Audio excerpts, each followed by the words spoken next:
คนบ่ได้ทนบ่ไหวก็ให้เราหลายบ่เป็นหยังเนาะ ไม่กระบะไปเตะเรื่อยๆจะกินซอยไปได้หลายสู้แน่หลายที่ได้ค่ะ เจ็บมันปวดเลยเนาะอากาศมันเย็นเลยเด้ มันปวดแล้วมันกัดปุดๆๆๆเด้ ตัวนี้ได้ตอนนี้เห็นมันกระบะเลย ยังสิได้เอ่ยก็เบิ่งบ่ได้ในซอยบ่ได้เนาะได้แต่เบิ่งถ้าแพทย์ถ้าหมอเพิ่นพูดได้หรือว่าใส่เพิ่นมาใส่ยาบ่ถึงเวลาใส่ยาแล้วบ่ ใช่แล้วมันเดี๋ยวจะหน่อยเพิ่นก็มาเป็นหยังเนาะ ยอมดุๆเลยเนาะเพลงใหญ่ใช่ กระดูกแตะเนาะกระดูกหักมันก็ทรมาน แต่นี่จะเจ็บบนคอส่วนหลายเนาะตามที่ว่าเนาะแล้วก็บ่มันหักก็เจ็บเรื่องหักตัวก็มันสิทั่วกันไปเบิดเนี่ยว่าซั่น ขาตัวเองไปเลย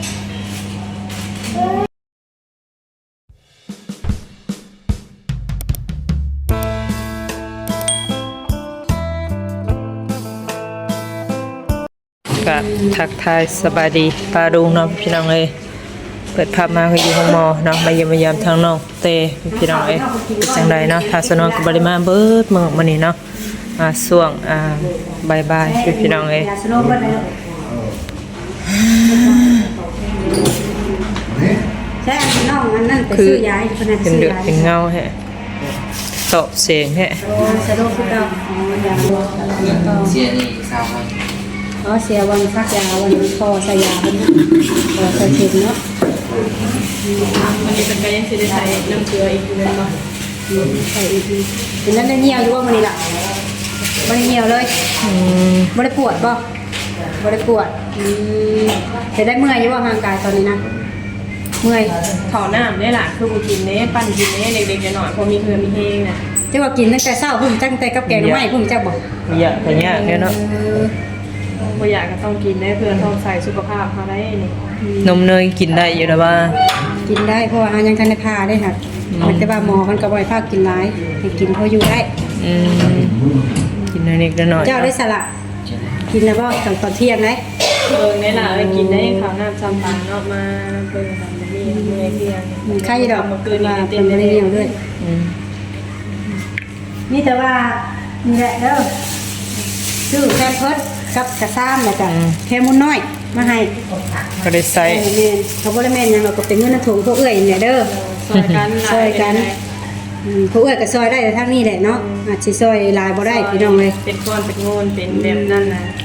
ซอยบ่ได้เนาะมีแต่ว่าซอยบรรเทาเล็กน้อยรังซ้ำเฮากับซอยเพิ่นเนาะเบิ่งแย่งกันไปที่ใดๆเฮากันเคยไปถ่ายนอกเพิ่นตั้งแต่มาตอนแรกเนาะกับไปตลอดตอนนั้นเฮ็ดบุญสิเฮ็ดบุญแม่เพิ่นก็ได้พี่น้อง มีแต่ว่า ถิ่มบ่ได้เนาะ เอ้ยคือกระซ้ำนี่พวกเอ้ยซื้อมาให้แล้วตอนแรกน่ะไปเอาน้ำน่ะมาเช็ดตัวให้น้องเพิ่นนี่เด้อเพราะว่ายันว่าเฮิงได้ยันว่าตัวน้องเพิ่นก็อยู่ยากเนาะยันว่าเหนียวตัวเหนียวโตแล้วล่ะ มาสะอาดเนาะ เสือได้คันมีเสือกับคันเสร็จตนเสร็จโตก็เปลี่ยนก็ได้หลาย เพราะว่าเสื้อมันก็เปลี่ยนบ้านนี่เปลี่ยนที่ก็ได้ดอกเสื้อข่อยเอามาให้ก็เปลี่ยนเลยเมื่อวานนี้มีแต่ว่าให้ทั้งครัวเด้อล่ะเด้อตอนแรงเด้อเอาน้ำมาเช็ดให้เมียเด้อนี่เอ้ยก็ซื้อมาให้สิบ่ ถ้า แต่ เรา ว่า ญาติพี่น้องก็มาถึงมาฮอดเราเนาะ เพชรเพิดนี่ก็เป็นตัวติ๊กคือเก่าเนาะงานกับเบิ่งอะไรหลายคำเฮ็ดบ่เป็นกะรอเอ้ยมามื้ออื่นเช้าก็ได้เพราะว่าเฮาใส่แพนเพิดอยู่เด้ เพราะว่า ยังบ่ทันเหี่ยวติ ใส่เนาะ น้องว่ายังบ่ได้เหี่ยวมัน เมายา เมายามันแต่อยากรับเพราะว่าขาดยาแม่นเจ็บเลยเด้สนวนเจ็บแล้วก็บิดซ้ายบิดขวาแล้วก็มีแต่ข้างเป็นหยังนะก็ อากาศมันเย็นเด้เนาะ แม่น ปกติเนาะแหม เพราะว่าตอนเพิ่นเจ็บนี่เฮานั่งข้าวนั่งหยังเฮาเบิ่งก็ดูโตนบัดนี้เฮาก็ต้องได้จำเป็นต้องไปบอกหมอมาซักยาอีกสินะจำเป็นตัวนี้แหละ มันตลาดผู้ใดคนเยอะอยู่ในห้องเสียเสือมนต์เนี่ยพี่น้อง มีแต่ว่าตั้งไว้ล่ะตั้งเก็บไว้แล้วลูกเดี๋ยวมีแต่ว่าตอนแรกเนี่ยไปเอาน้ำมาเช็ดให้เมียโตบัดนี้ตั้งไว้ก่อนลูกโอเค ทางนั้นได้สาวน้องตุกก็บ่ได้มาบ่มาบ่ได้ แต่อย่างมากก็บ่ให้มานะตัวนั้น ปริญญาอีก มันสิยากกันนะขันต่อแต่นี่ยังยากสิเอาเมียปุ้งมาอีกยังยากอยากมาสมัยบ่ให้มาตัวนั้นมีแต่โทรถามข่าวกันนะก็ แต่ว่าเราก็ กระดือเนาะ เป็นแล้วล่ะ เมื่อยอยู่บ่ลูกเมื่อยอยู่บ่ได้ใจตอนนี้เมื่อยอยู่แม่นบ่อาจจะต้องสูบเนาะเห็นแล้วมันบ่มีผู้เบิ่งเนาะ เบิดไปแน่หลายเฮ็ดอะไรยามมันเป็นเนาะเป็นกำลังใจให้เจ้าแหละคือเบอร์หนึ่งไม่ได้จ้ะกำลังยาแบบพิเศษในใจนะ ใช้สารพอเฒ่าไปใช้สรุปพอเฒ่า พ่อคนนี้กับแม่ได้ไป โอ้แล้วอาจสิอยู่นอกไม่เหลือแต่พอเจ้าพอแล้ว เอาอันนี้บ่พอเจ้านะ เราเดินทาง แล้วก็นอนเนาะ ไกลเนาะ โอ้เดินทางตั้ง นอนเผาลูกไผ่เราก็ แต่7 โมงหาก็ฮอดวัน12 โมงแล้วนั่นล่ะเนาะเราไกล เรียนรถชนตัวบ่ รถระบามาส่งแล้วล่ะ น้ำบากไม่สม แต่ก็ใช้น้ำมันให้เพิ่นอยู่เนาะ เพิ่งพากันไปเนาะ อันเงินที่เอามานี่ก็แต่ว่าเช้านี่หากระจายเบิดเท่าไหร่ได้ลูก ซื้อประมาณ300,000ไปนะ ตัวจ่ายแต่เช้าพุ่นได้ซะจ่ายแต่เช้าเพิ่นจะตัว400,000แล้วก็ไปเอาอีกก็ได้100,000ปลายบ่ก็รวมแล้วก็500,000ปลายได้มื้อนี้แม่นบ่เฉพาะมื้อนี้ เมื่อนี้ก็เบิดหาเซน โทรศัพท์ เฉพาะมื้อนี้จ่าย เจ็บอีกได้ไปจ้างบ่ จ่ายหันจ่ายนี่ เดิมได้ไปจ้ะ 500,000แล้ว เอามันมาหานั่นกันโมเพิ่นว่าได้สลายเอายามาให้เพิ่นมาใช้ให้บ่ เพิ่นใส่เพิ่นมี ตัวนี้นะ เพิ่นใส่ให้อีกคนขายคนหนึงอยู่จังหวะเพิ่นก็มาใส่ให้น้องกระเต ยาเบิดมาแม่นออกฤทธิ์เลยนะ ยา ดู บ่ ได้ ได้ น้ำ น้ำ ยาย าเจ็บ เลยพี่น้องเลยสาวนี่ก็เป็นหายเนาะ คือว่าแล้วมันนี่มัน อยู่ ทรมาน น้ำยาอยู่น้ำยา ถือภัยบ่ฮู้ได้เนาะลำบากเนาะถือภัยก็บ่ดีพี่น้องให้แต่ว่าเรื่องการเจ็บนี่ ก็ทรมานสุดยอดเลยเนาะ แบบผ่าห่มนี่ก็สิอันดึงห่มให้น้องมันจะบีบน่ะตกไปดึงขึ้นเลยนะดึงขึ้นสั่นแหละเกิดขี้ฝุ่นนี่บ่เนี่ย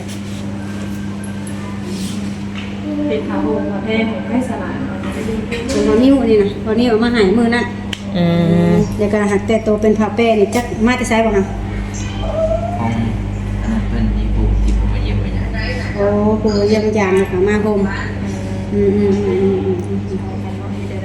ทางเราเลยจะเป็นครอบครัวอยู่พี่น้องกับอยู่พี่กับบุรีอ่ะพี่น้อง ใช้สาข้าวน้ำชำปลาผู้เพิ่นเป็นหนึ่งมาให้เนี่ยเอามาแล้วก็ซุปเบิดหรือว่า เมียนไปเลย เอาเมียนเบิดแล้วแนวกินได้ยังบ่ เบิดนะ ฮะแนวกินยังบ่คือว่าเบิดคำว่าเบิดก็ว่าเบิดได้เลยผมเคยอยู่เลยสิแล่นออกไปซื้อมาให้เ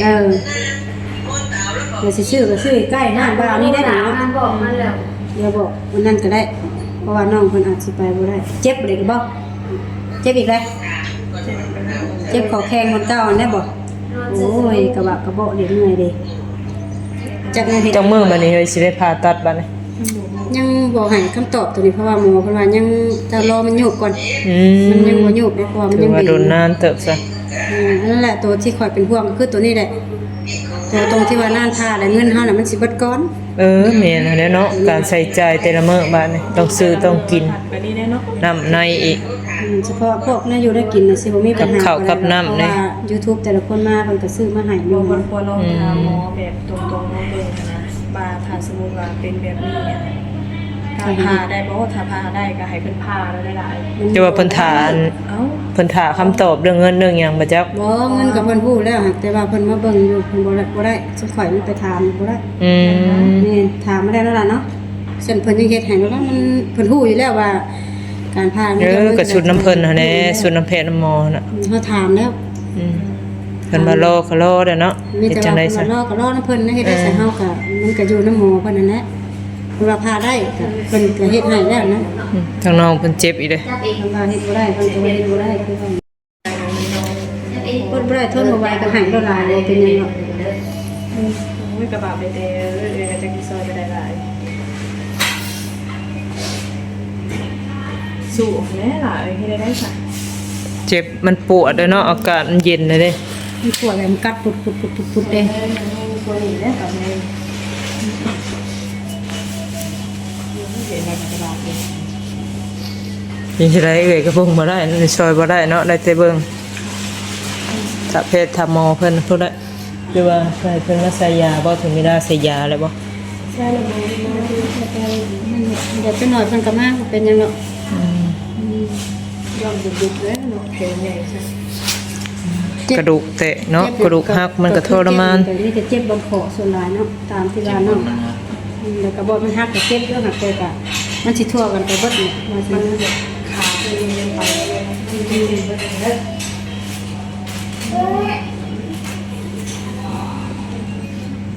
เบื้องนี้น่ะบายไล่เนาะล่ะเนาะบ่ได้เจ็บเนาะแต่ว่าเบื้องนั้นบายบ่ได้เลย เป็นข้างเดียวนะอย่าลงพุบข้างเดียวนะเนาะมันแบบว่าเฮาลงแบบบ่ได้ตั้งโตวจะมันสิไปทางใดคือว่าเนี่ย สูงเด้อสูงเด้อไปน้ำคุณพยายามไม่ได้ได้ดีนะ น้ำจะลงใส่ยาบ่เดี๋ยวก็เด้อเดี๋ยวไปเอิ้นเพิ่นมาใส่ยาให้ก็เด้อล่ะเด้อเพราะว่า เดินขึ้นมาใส่ยาเข้าไปนะ เอิ้นเพิ่นมาใส่ยา เรียนว่าเพิ่นเห็นเฮานั่นแล้วเพิ่นไปก่อนเนาะ เลยไปเอิ้นเพิ่นก็เด้อล่ะเด้อเอาเพิ่นเอาเด้อ เห็นมาก่อนนั่นกันเนาะแต่ถ้าเพิ่นมาฉีดยาให้จังได้รับได้นอนแน่ ยาระงับ อาการต้องไปในกะอุ้ยอ่ะ ยาระงับความเจ็บความปวดเฮาหั่นแหละ บอกเดี๋ยวจะนอนมา พี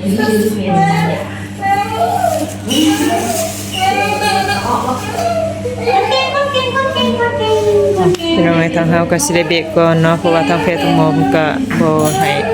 ทายพี่น้องเอ้เนาะ เนาะเชื่อรอบที่เท่าใดมื้อนี้เนาะ ทางแพทย์ทางหมอเอาหืดยาทานางมาใส่ให้น้องแต่พี่น้องเอ้เนาะ ว่าแต่เช้า นี่ก็คือการผ่าตัดก็แบบเดือนไปเรื่อยๆเนาะถ้าอาการน้องเพิ่นยาบวมเนาะแข้งขาเพิ่นยาบวมเนี่ยทางเพิ่นสิผ่าตัดได้ว่าซั่นเนาะตอนนี้ยังบ่สามารถผ่าตัดได้เพราะว่าขาน้องเพิ่นยังบวมอยู่พี่น้องเอ้ยเนาะ เอาสกอตสบายอยู่ ยำรุดเนาะ ที่ทับไว้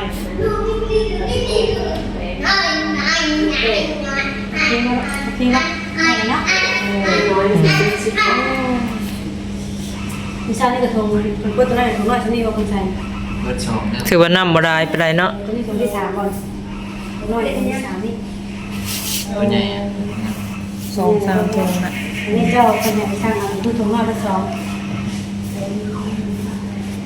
อันนี้ทางเราเป็นบอกมันก็จะเอาตามเพิ่นนี่เพราะว่าเงินกับเดือนเจ้าได้บัดนี้ใครได้บัดนี้ สะดวกสบายแน่เนาะ สบายแน่บัดนี้ เออ เงินอยู่ตัวเองเขาพอเนาะเงินยังบ่มีคืนนี่ดอกกระเบื้อน่ะกระเบื้อดังจักสีห่วยน่ะ ไปเอาไปก็คือเอาไปได้เนาะเอาปัดตรงกลางนี่เลยเพิ่น คือสิได้เป็นเอาบินมาเฮาก็ไปยืนระยะได้เนาะไม่ใช่เนาะนี่แหละเพิ่นก็พี่เพิ่นเฮาก็ต้อง ถ้าจะเมื่อยแล้วจะนอนแล้วล่ะนอนแล้วจ้ะน่ะนอนพักผ่อนแล้ว ก็คือทั้งหมอคนหน้าในหมอคนว่าให้นั่งกระเตงยักไปนอนทั้งกลางบ่แต่ว่ามันยักบ่ได้นะมันต้องง่ายครับสิตีตัวยังยากไหมใส่เป็นเครื่องยังยาก จริงก็มีแต่บอกเพิ่นหลายๆอย่าบ่ได้ อยู่เจนี่แล้วดีกว่าสะดวกสบายกว่า มันมีบอลปักทรงปักเสียเสีย บ่แบบให้นอนไปนอนกลางบ่อนอย่างเงี้ยเป็นบ่ให้นอนขอบให้นอนอยู่กลางบ่คักนะอย่านอนโต๊ะบ่แม่นว่าสิบ่นอนได้นี่ หนึ่งบัญญาอีกนะ ให้นอนมันยับบ่กลางเป็นยันนอนบนโต๊ะเนี่ยคือน้องมันยับบ่ได้ นอนกันกันแล้ว2คนจะได้อบอุ่น ถ้าพอเรามีแต่นอน2คนเนาะมีแต่เจ้าได้ล่ะเบิ่งได้เอาแข่งขึ้นแข่งลงระวังถือแข่งเมียซะเด้อถือข้างเบิ่งซำได้น่ะคนจะถือลงกับเอ้าไปตามหาแล้ว เดี๋ยวจังมือเนี่ยมัน2มื้อบ่3มื้อนี่แหละเนาะ 3มื้อนี้ แต่เมื่อวันอาทิตย์วันจันทร์นี่มันค้าง3 มื้อนั่นแหละเนาะแล้วพอกับเบิ่งเด้อพอเด้อเอากะมาซื้อเป็นทดกับพิซซ่าแม่น้อยนั่นสิได้มื้อแล้วบัดเด้อข้าวหน้าข้าวปลาก็ให้พอแล้วบัดนี้ยากก็ไปมีทางการเด้อมีชักอยู่ดอกพอก็ได้ใส่แล้วให้ได้ใส่มีเสียงได้เห็นเกินเลยเบิ่งเมียมันนะสิได้ ชวนผู้มือขี่มาครัวหาแล้วเนาะ เ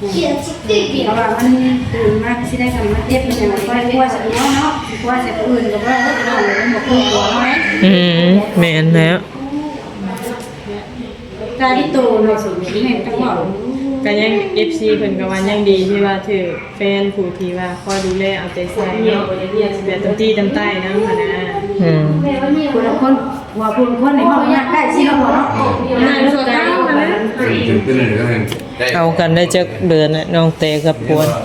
ฮอดดีว่า3เดือนล่ะกลัวแล้วเนาะ3เดือน เอากันได้บ่ อยู่นำกันนะ 2-3 เดือนนึงบ่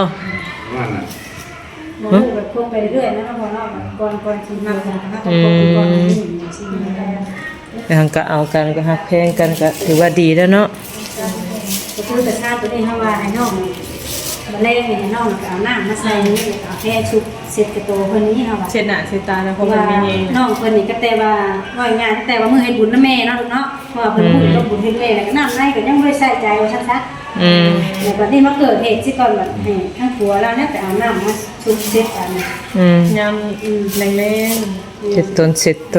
คือพ่อก็บอกเราน้ำในแด้เด้อคือเฮานี่เว้าง่ายกับเอ้ยล่ะเด้อมื้ออื่นน่ะเอ้ยสิมาสวยเด้อลูกเด้อเพราะว่าเอ้ยไปเวียกเด้อเอ้ยบอกไว้ก่อนอย่าว่า ไป น้อง เบียกใส่เด้บัดนี้เนาะ มีหยังกับ บ่ได้ได้บัดนี้เนาะเอ้ยบ่มาในสวยแท้เอ้ย บ่ปกติน้องเพิ่นสิเฮาสิมาเนี่ยเฮาสิเบิ่งเพิ่นบอกเพิ่นเพิ่นนี่ว่าเพิ่นเต็มเต็มนี่ ดูแลซัมเมย์ผู้หนึงนะเนาะ โอ้ ว่าง่ายกับลูกโตนเขาถ้าขอลูกโตนซ่ามนุษย์คือกันนะทำให้เราเบิ่งจักไห้สิเบิ่งด้วยว่าผัวมันกับเป็นผู้ชายอาจสิจับเน็บจับหนี มา มันจะ เป็น จั ว่า เช่ เทีย น บใส่ เนาะ ลูกเต้ากับสามีผู้หนึงนั่นแหละพี่น้องเอ้ยในความดูแลหั่นนะแบบว่าซัมเมย์ผู้หนึงดูแลลูกหั่นนะพี่ สภาพปกติก็คือนอกกันว่าเนี่ยทางเมียว่าทราบว่าเจ็บท้องเนี่ยมาปวดที่ขี่จะข้าวเพื่อถ่ายอะไรมาก่อนตากันสบายแล้ว เข้าห้องน้ำพุ่นบ่ เพราะแบบยัน เรา เนี่ย ดูนี่ได้ ขี่นั่นเพิ่นแล้วยันถ่ายเป็นแบบนี้นะ โอ้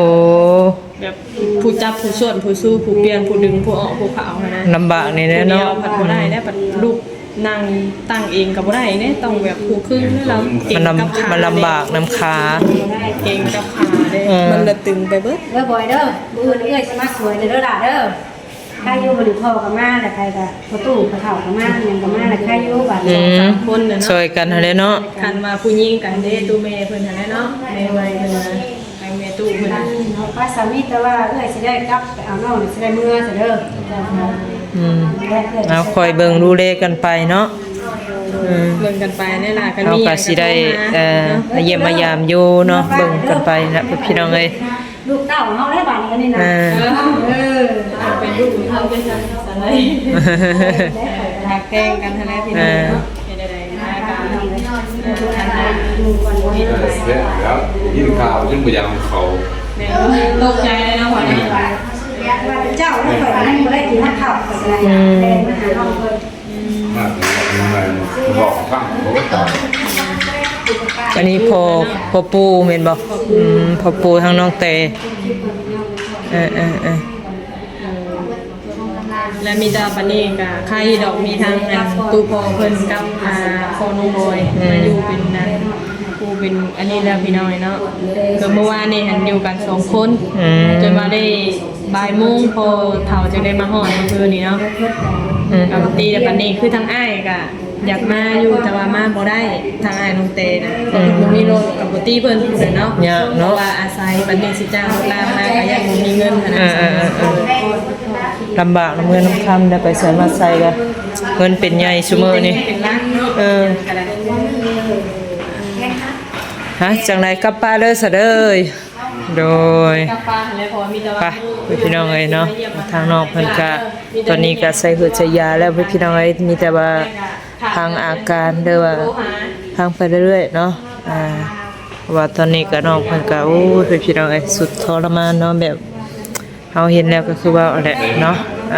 ห้องไห้คือว่าเจ็บปวดเนาะเพราะว่าขาหักพี่น้องเอ้ยคือว่าช่วงนี้ก็เป็น